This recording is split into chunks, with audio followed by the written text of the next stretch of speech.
Жители отдаленных и труднодоступных поселков Абыйского района поддерживают социально-экономическое развитие республики. Об этом сказали жители Мугурдахского наслега во время отчета правительства Якутии. Какие проблемы беспокоят местное население, узнала Туяра Харитонова.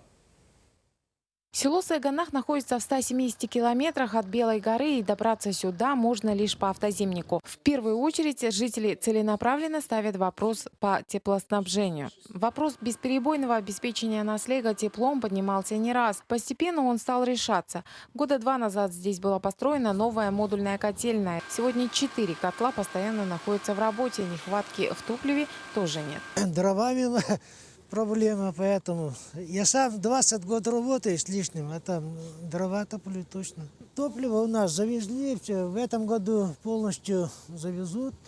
Потребность у меня где-то 1800 тонн. В сутки где-то выходит 15 тонн.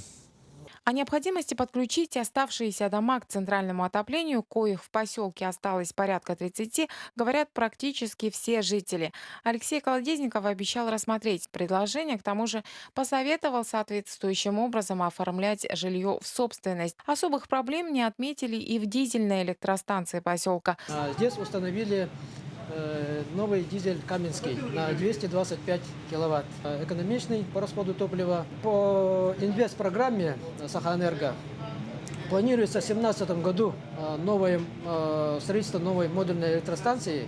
И мы ее хотим установить рядом с поселком. Сельское хозяйство и здесь в числе актуальных наряду с вопросами медицины и образования. Поголовье сокращается, а кооперацию на севере создавать сложно. Да и условия не те, что в центральной части Якутии. Школа, где обучаются 62 ученика, была построена в 1974 году прошлого века.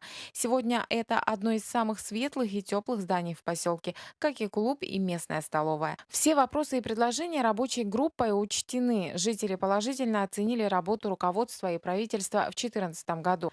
Туяра Харитонова, Екатерина Соломова, НВК «Саха», Абыйский улус.